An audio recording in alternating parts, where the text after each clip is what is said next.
बिस्मिल्लाहिर्रहमानिर्रहीम। कल हम लोग बातचीत कर रहे थे इंडो पर्शियन प्रोज लिटरेचर का जो कोर्स है उस पे। और फिर नेटवर्क इशू की वजह से कॉल ड्रॉप हो गया। तकरीबन मैं कल की बातचीत लगभग मुकम्मल ही कर चुका था, है ना। कुछ बहुत ज़्यादा कल की बातचीत में बहुत ज़्यादा कुछ बचा नहीं था। लेकिन ये समझने के लिए कि हम उसमें से कितनी चीज़ें समझ पाए एज़ अ स्टूडेंट, आज शुरू करते हैं ऐसे कि आप में से कोई ये बताए कि अब तक जो हमने चीज़ें पढ़ी हैं, उसकी हाइलाइट्स क्या रही हैं? या हमने हिंदुस्तान में फ़ारसी अदब के ताल्लुक से या हिंदुस्तान और फ़ारसी के हवाले से क्या चीज़ें अब तक सीखी हैं? तो अगर आप में से कोई ये बताना चाहे 1-2 मिनट में, तो मोस्ट वेलकम। सर, आपने जो है उसमें कल जो पढ़ा रहे थे उसमें आपने हिंदुस्तान और ईरान के ताल्लुक के बारे में आपने जिक्र करते हुए ये बयान किया कि हिंदुस्तान और ईरान की कौमें सेंट्रल एशिया से निकली हुई कौमें हैं। ठीक है। नुक्ता ये भी अहम था। और आपने फिर सर इसमें कलीला और दमना का जो है भी आपने तस्करा किया कि जो अरबी जबान में लिखी गई थी, अरबी जबान में थी। फिर आपने उसको ये भी जिक्र किया कि संस्कृत आपने ईरान के कोई बादशाह था कि जिसने एक तबीब को भेजा था ताकि उसकी जो वो किताब जो पंचतंत्रा के नाम से थी, संस्कृत में थी, उसको ट्रांसलेट करे फारसी जबान में, फारसी सीख करके। इसका भी, इस हवाले से भी आपने तस्करा किया, इन सब बातों को जिक्र किया।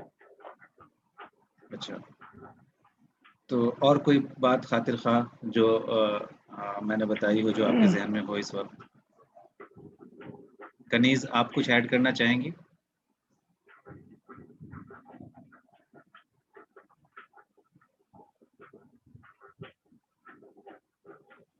अच्छा, उधर से मुझे लग रहा है शायद नेटवर्क का इश्यू है। ठीक है, बाकिर आप और इलैबोरेट करके इसको बता सकते थे, लेकिन जो ख़ास बातें थी वो आपने मेंशन करने की कोशिश की। मैंने ये कहा था कि जो पर्शियन हमारा जो कोर्स है, उसमें हिंदुस्तान में फ़ारसी अदब से मुताल्लिक़ बहुत सारी चीज़ें शामिल हैं।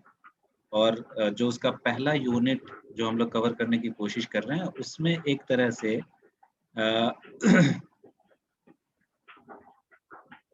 हिंदुस्तान में फ़ारसी का आना, है ना?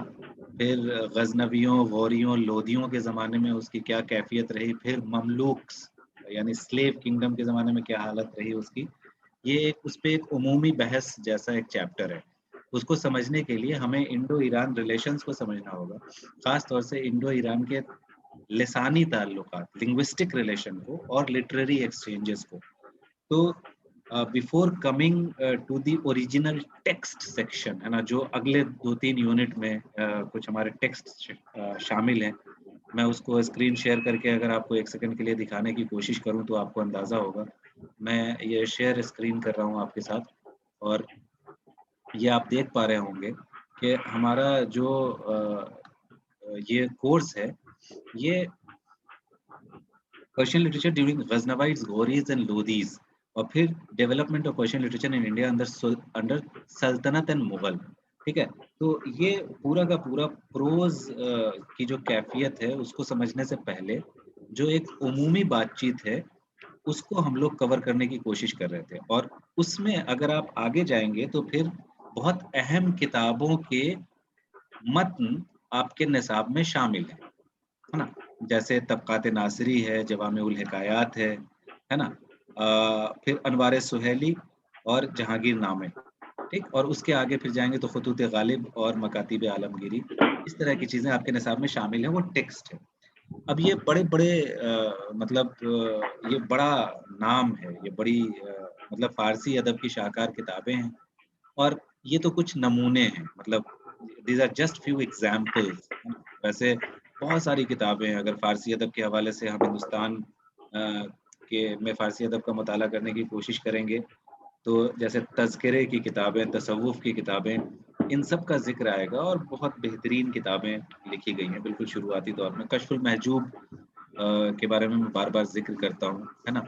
तो उन सब चीज़ों के बारे में पढ़ेंगे। लेकिन उससे पहले मैं ये बताने की कोशिश कर रहा था कि हिंदुस्तान में फ़ारसी अदब या फ़ारसी ज़बान किस तरह से हिंदुस्तान तक पहुंची, और ईरान की ज़बान अगर फ़ारसी है रही है, तो इन दोनों मुल्कों के रवाबित किस तरह रहे हैं, है ना?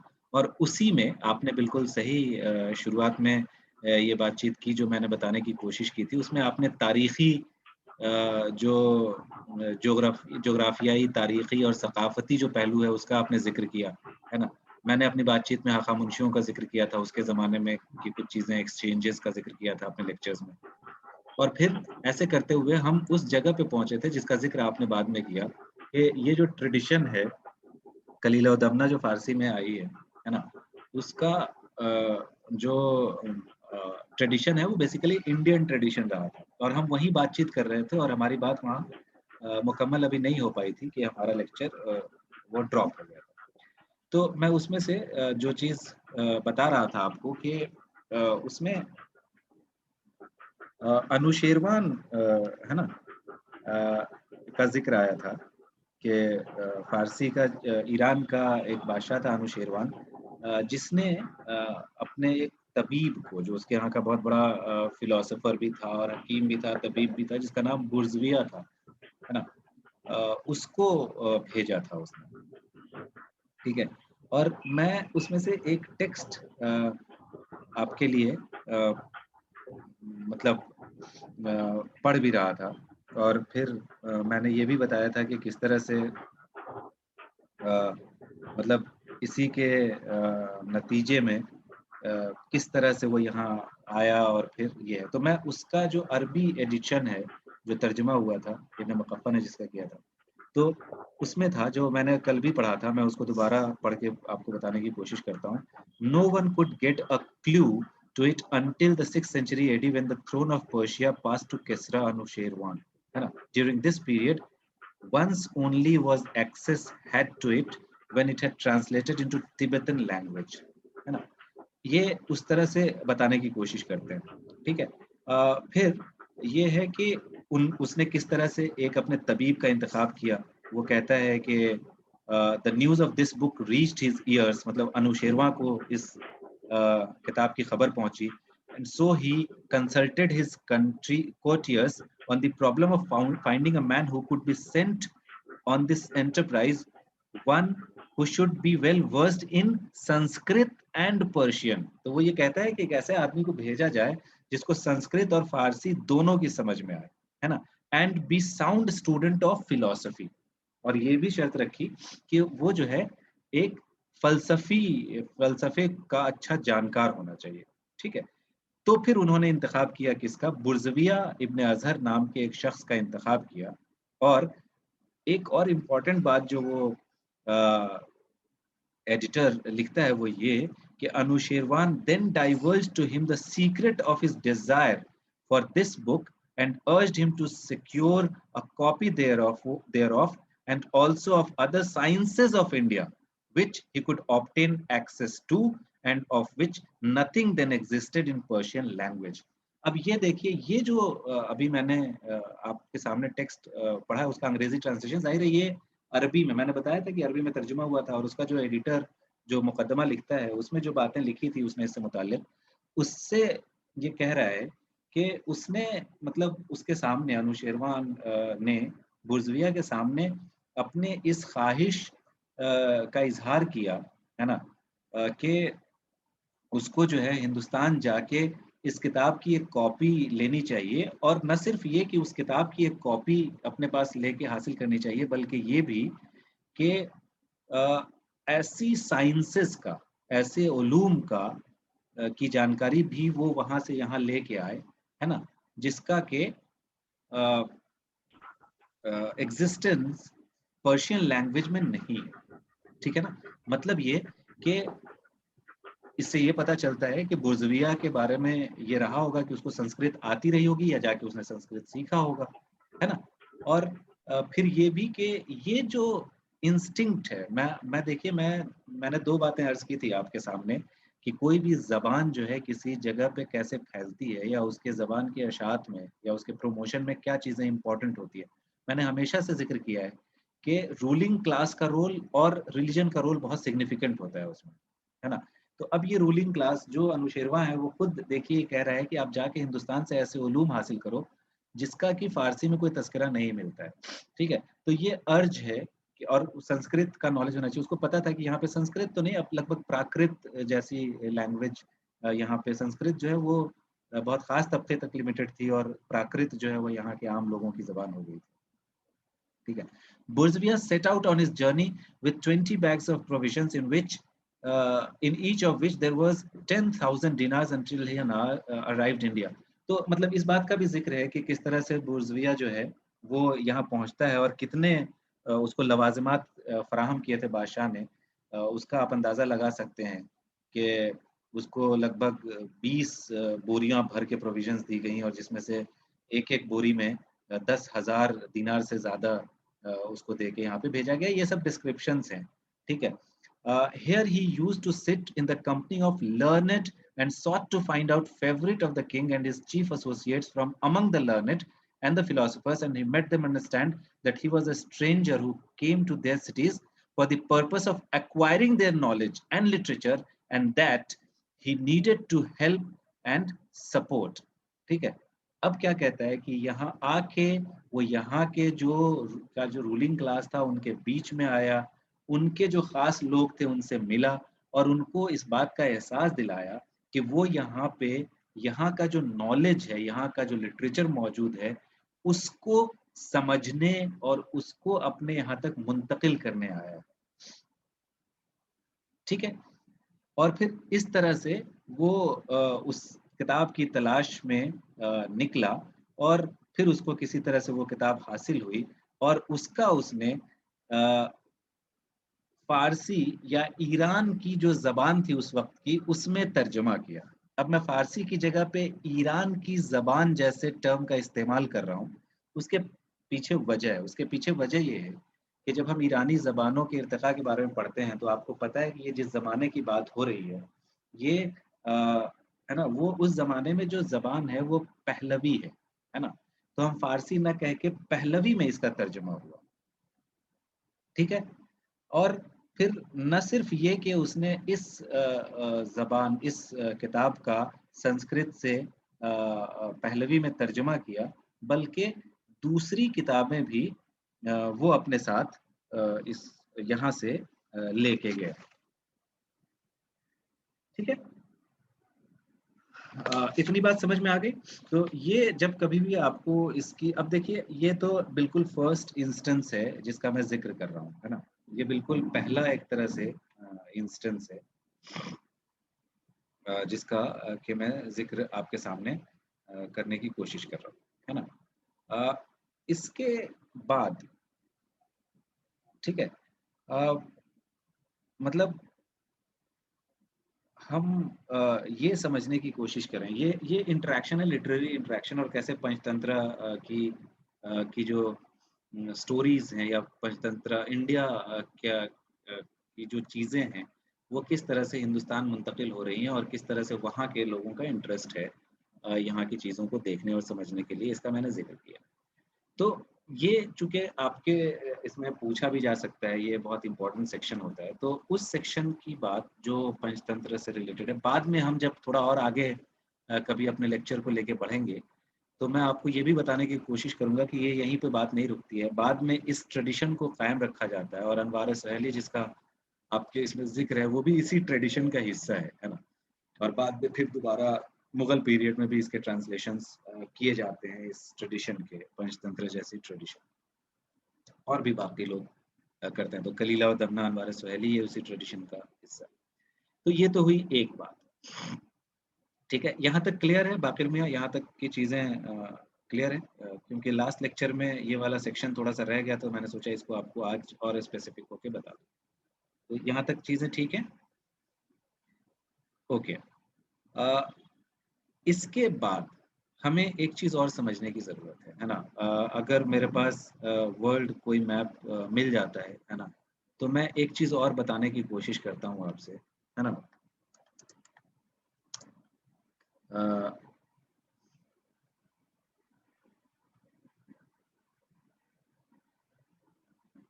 कि मैं कोई पॉलिटिकल मैप निकालने की कोशिश करता हूँ, ठीक है? और हम एक चीज़ और समझने की कोशिश करेंगे आपके साथ, है ना? मैं स्क्रीन शेयर कर रहा हूँ एक बार फिर से आपके लिए और मैं इसको आपके सामने ऐसे रख रहा हूँ, ठीक है? देखिए हम लोग जिस खित्ते की बात कर रहे हैं इस वक़्त, है ना? जब हम इंडो ईरान रिलेशंस की बात कर रहे हैं, तो ये इंडिया का सेक्शन है ना? मौजूदा हिंदुस्तान ये मैप पॉलिटिकल मैप मैंने ऐसे ही बस अभी गूगल से किया है, हो सकता है इसमें कोई एरर हो तो, है ना? अगर इंडिया का ऑफ़िशियल मैप ना हो तो उसके लिए बहुत-बहुत माज़रत, है ना? मैंने जस्ट गूगल से जस्ट आपको समझाने के लिए ये बताने की कोशिश की है कि ये जो खित्ता है देखिए ये ईरान का खित्ता है ना? और ये सेंट्रल एशिया कज़ाकिस्तान मैं बता रहा था आपसे फिर इधर रशिया ये जो पूरा सेंट्रल एशिया का जो पूरा का पूरा हिस्सा है, यहाँ देखिए यहाँ टर्की है, ये सेंट्रल एशिया का हिस्सा है ना?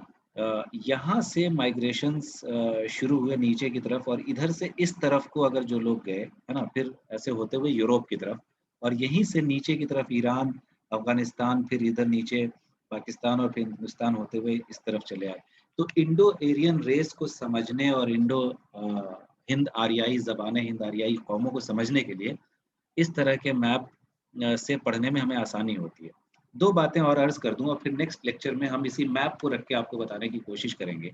अगर आप इस मैप को देखिएगा, तो हम हिंदुस्तान में ये जो पूरा का पूरा एरिया है, देखिए ये ईरान है, अभी मौजूदा ये central Asia, Turkmenistan, Uzbekistan, Kazakhstan, ये रशिया का पार्ट होता था, बाद में ब्रेकअप हो गया इसका, है ना? ये टूट गया और इसकी वजह से ये यहाँ पे कैस्पियन सी है, यहाँ पे ब्लैक सी है। ये कैस्पियन सी बहुत इम्पोर्टेंट सेक्शन है और ये यहाँ पे आप इराक देख पा रहे होंगे, है ना? तो मुस्लिम रूल जो चल के आ रहा था, बगदाद उसका एक सेंटर हुआ करता था और इधर ईरानियन एम्पायर हुआ करता था, सामानी, सासानी, अफ़गानिस्तान और बहुत बाद में ये। तो जो शिफ्ट हुआ है, आप इसी में अगर कुछ और जगहें अगर यहाँ दिख जाती, तो मैं आपको बताता कि किस तरह से समरकंद, बुखारा वगैरह का जो ज़िक्र आता है, जो यहाँ इस तरह के इसके कहीं पे किसी हिस्से में यहाँ आस-पास है ना? तो समरकंद बुखारा कैपिटल हुआ करता था। फिर धीरे-धीरे करते-करते मशहद आप देख रहे होंगे, इस्फ़हान देख रहे हैं, शिराज़ देख रहे हैं, ये हुआ और फिर बल्कि अगर हम एंशिएंट इरानियन मैप लेते तो और आसानी रहती। यहाँ गज़ना, महमूद गज़नवी जिसका ज़िक्र करते हैं, वो अफ़गानिस्तान के हिस्से में गज़ना। फिर धीरे-धीरे जब और इस तरफ को आप आएँगे, ईस्ट की तरफ बढ़ेंगे, तो मुल्तान, फिर लाहौर और फिर दिल्ली। तो ये ऐसे-ऐसे करके जैसे-जैसे ईस्ट की तरफ, है ना?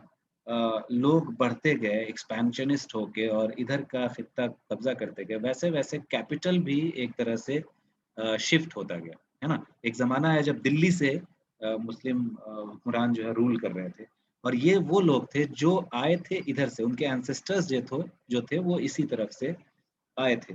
तो इनके जो फ़ौज है, इनका जो रूलिंग क्लास है, उसमें पर्शियन एलिमेंट्स शामिल है। मैं सिर्फ़ ये बताने के लिए मैंने आपको इस मैप का एक छोटा-सा सहारा लिया था। मैं आपको एंशिएंट हिस्ट्री के मैप के साथ फिर कभी आपको बताने की कोशिश करूँगा कि कैसे जो ईरानियन फ़ौजें थी, उसमें टर्क्स भी शामिल थे और उसमें मैं कल बता ही रहा था कि कैसे जो यज़्द सोगुम ने जो लड़ाई लड़ी है, उसमें किस तरह से पंजाब के प्रोविंस के ज़ुत्स या पंजाब मुल्तान के आसपास के ज़ुत्स या मतलब जाट्स का ज़िक्र भी रेफ़रेंस में कुछ अरेबिक हिस्टोरियंस के यहाँ मिलता है।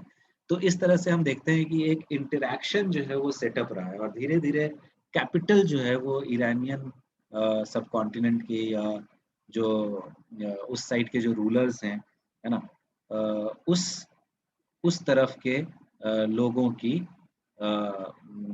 मतलब कैसे-कैसे वो इस तरफ आए हैं, है ना? और उसमें कौन लोग शामिल थे, इसको हम लोग अलग से फिर देखेंगे और अगले क्लास में मैं देख पा रहा हूँ कि बाकिर ने हैंड रेज़ किया हुआ है। अगर आप कुछ कहना चाहते हैं तो प्लीज़ आप कह सकते हैं, कोई इश्यू नहीं है। जी, प्लीज़। नहीं सर, नहीं सर, वो बाय मिस्टेक सर। ओके, तो आज के लिए बस इतना ही, है ना? मेरी तरफ से मैंने जो मैप रख के आपको बताने की कोशिश की थी, मैं एंशिएंट मैप लेके और फिर आगे बताऊँगा कि कैसे कैपिटल शिफ्ट हुआ, है ना? फ्रॉम समरकंद और बुखारा, समरकंद और बुखारा जो सेंट्रल एशिया में था, नीचे की तरफ फिर ईरान में शिराज़ में किस तरह से एक्टिविटीज़ रही, है ना? फिर और नीचे की तरफ आएँगे तो कैसे गज़ना, गौर, है ना? गौरी कैसे आ गए, कहाँ से आए? पहलवी वगैरह ये स्टोरी आपने बता चुका हूँ कि वो अफ़गानिस्तान का हिस्सा है जहाँ पे पार्थियंस और फिर वो कैसे पहलवी हो गए और फिर पहलवियों ने फिर आगे की तरफ की जर्नी कैसे हुई और गज़ना कैसे कैपिटल हो गया, तो गज़नवाइट्स हो गए। फिर धीरे-धीरे वो जब आते थे तो अपने लोगों को छोड़ के गए और हिंदुस्तान में गुलाम जो गोरियों के गुलाम थे, उनमें से कोई जो है राइज़ करके यहाँ पे इंडिपेंडेंट एक तरह से हुकूमत उसकी कायम हो गई और गुलाम खानदान या स्लेव डायनेस्टी की का क़याम हो गया। तो ये एक ब्रीफ आउटलाइन था। मैं आगे इसी को इलैबोरेट करते हुए एक कंप्लीट लेक्चर में बात करूँगा। तो आज के लिए मेरी तरफ से इतना ही। फिर नेक्स्ट लेक्चर में आपसे मुलाकात होगी। अगर आपके ज़हन में कोई सवाल हो, कुछ पूछना चाहते हो, तो मोस्ट वेलकम। नहीं?